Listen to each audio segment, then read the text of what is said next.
बिस्मिल्लाहिर्रहमानिर्रहीम। मकरूज़ शख्स के लिए क़ुरबानी का क्या हुक्म है? जिस आदमी के ऊपर कर्ज़ा हो तो उस पर सबसे पहले ये है कि वो अपने कर्ज़े को अदा करे, या फिर यूँ करे कि ये देखे कि जो रकम मेरे पास है अगर मैं इसमें से कर्ज़ा निकालूँ पीछे क्या बनता है। तो मकरूज़ आदमी अपने पैसों में से या अपने सरमाए में से पहले कर्ज़ा अदा करे, कर्ज़ा अदा करने के बाद देखे कितना सरमाया है, या ये अभी अगरचे कर्ज़ा अदा नहीं कर रहा, कर्ज़ा कुछ दिनों बाद अदा करेगा, लेकिन ये सोचे कि मेरे पास जो सरमाया है अगर इसमें से मैं कर्ज़ की रकम अलग करके रख दूँ, पीछे जो सरमाया बचता है अगर वो सरमाया इतना है कि उसके पास 7.5 तोले सोने की मालियत को पहुँच रहा है, तो अब इस आदमी पर कुर्बानी करना वाजिब है। और अगर 7.5 तोले सोने की मालियत को नहीं पहुँच रहा बल्कि 52.5 तोले चांदी की मालियत को पहुँच रहा है, ऐसा आदमी कुर्बानी कर ले तो बेहतर है, और न करे तो गुनाह नहीं होगा। इसकी मज़ीद तफसील हमारे पिछले क्लिप में मौजूद है जिसमें हमने ये बताया कि कुर्बानी किस पर वाजिब है। अगला एक उन्वान और है, वो है कि मुश्तरका तौर पर रहने वाले अफराद खाना के लिए कुर्बानी का हुक्म। कि हमारे यहाँ जॉइंट फैमिली सिस्टम है, मुश्तरका ख़ानदानी निज़ाम है कि एक ही घर में 5-7 आदमी रहते होते हैं। मसलन वालिद रहता है, वालिद है, वालदा है, फिर उनके 2 बेटे हैं, फिर उनकी बहुएँ हैं, ये एक ही घर में रहते हैं। हमारे यहाँ रिवाज ये है कि जब घर में 4-5 आदमी रहते हैं इस तरह बड़े, तो उनमें से जो घर का बड़ा होता है तो सिर्फ उसके नाम की कुर्बानी कर दी जाती है। यानी मसलन बेटा ये सोचेगा कि मुझे मुनासिब नहीं है कि मैं अपने हिस्से की कुर्बानी करूं और वाले साहब की ना करूं, या अपने नाम का बकरा ले और वाले साहब के नाम की कोई कुर्बानी ना करूं, तो उसको वो अपने लिए आर समझता है। तो वो बेटा क्या करता है, तो वो अपने वाले साहब के नाम का हिस्सा रख कर कुर्बानी कर देता है, या उनके लिए बकरी लेकर आ जाता है कि वाले साहब की कुर्बानी है, और अपनी तरफ से नहीं करता। हालांकि बहुत दफ़ा ऐसा होता है कि ख़ुद उस बेटे पर कुर्बानी वाजिब है, यानी कमाने वाला बेटा है, बरसर रोज़गार बेटा है, तो कुर्बानी बेटे पर वाजिब है और बाप पर है भी नहीं। कई दफ़ा ऐसे होता है।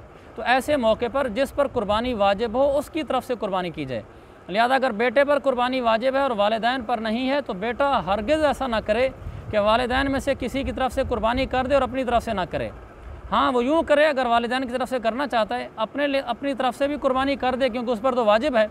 और फिर जो वालिदैन हैं, वालिदैन में से किसी और की तरफ से भी करना चाहता है, मसलन वालदा की तरफ से, वालिद की तरफ से, या अपने किसी और रिश्तेदार की तरफ से, जैसे घर में भाई रहता है उसकी तरफ से करना चाहता है तो भला कर ले।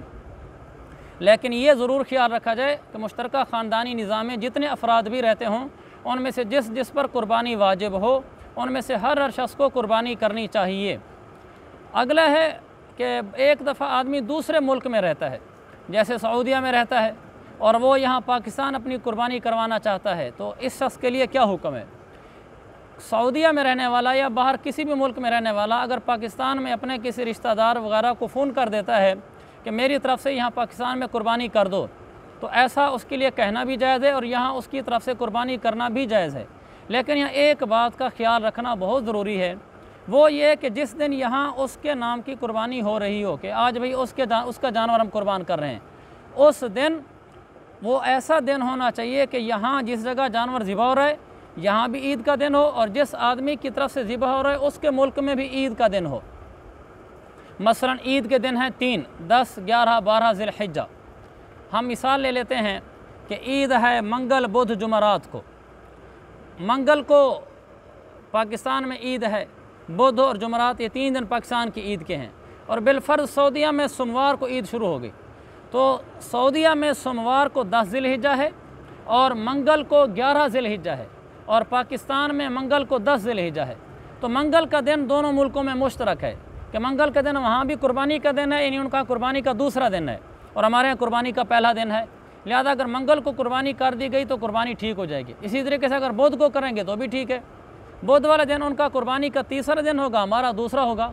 लेकिन अगर जुमरात वाले दिन यहाँ उसकी तरफ से कुर्बानी की तो कुर्बानी नहीं होगी, क्योंकि जुमरात वाले दिन हमारे यहाँ तो कुर्बानी का तीसरा दिन होगा, लेकिन उसके यहाँ कुर्बानी के दिन ख़त्म हो चुके होंगे, लिहाजा उसकी तरफ से कुर्बानी करना अब इस तरह जायज़ नहीं होगा।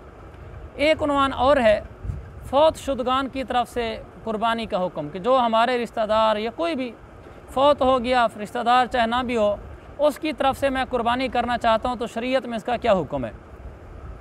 किसी फ़ौत शुदा आदमी की तरफ से कुर्बानी करना शरीयत में बिल्कुल जायज़ है और सवाब की चीज़ है। ख़ुद हज़रत अली रज़ियल्लाहु अन्हु, अबू दाऊद की रिवायत है कि एक दुम्बा अपनी तरफ से कुर्बानी करते थे और एक दुम्बा हजूर सल्लल्लाहु अलैहि वसल्लम की तरफ से कुर्बानी करते थे। लिहाजा फ़ौत हो जाने वाले आदमी की तरफ से कुर्बानी करना बिल्कुल जायज़ है और सवाब की चीज़ है, बल्कि हजूर सल्लल्लाहु अलैहि वसल्लम की तरफ से तो बतौर ख़ास हम मुसलमानों को कुर्बानी करनी चाहिए। इसमें एक बात अलबत्ता काबिल गौर है कि जिस फ़ौत शुदा आदमी की तरफ से मैं कुर्बानी कर रहा हूँ, उस आदमी ने क्या मरने से पहले मुझे वसीयत की थी कि मेरे मरने के बाद मेरी तरफ से तुम कुर्बानी कर देना। मैं तो कुर्बानी नहीं कर सका, बस मेरी मौत का वक्त आ गया है, लेकिन मेरी तरफ से तुम कुर्बानी कर देना।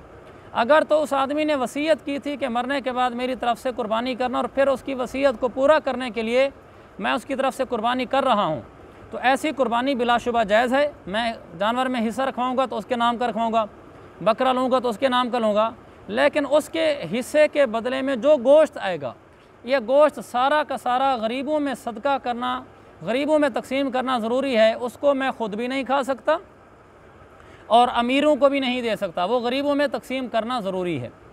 और अगर उसने वसीयत नहीं की थी, जैसा कि आम तौर पर ऐसा ही होता है कि उसने वो ये नहीं कहा होता भी मेरे मरने के बाद मेरी तरफ से कुर्बानी करना, बेटा अपनी खुशी से अपने बाप की तरफ से कर रहा है, अपनी माँ की तरफ से कर रहा है, ऐसी सूरत में जब उसके नाम का हिस्सा रखेगा वालदा या वालिद का नाम का, जबकि उसने वसीयत नहीं की थी, फिर जो घर में गोश्त आएगा उस हिस्से का, उस गोश्त को मैं ख़ुद भी खा सकता हूँ, गरीबों को भी दे सकता हूँ, अमीरों को भी दे सकता हूँ।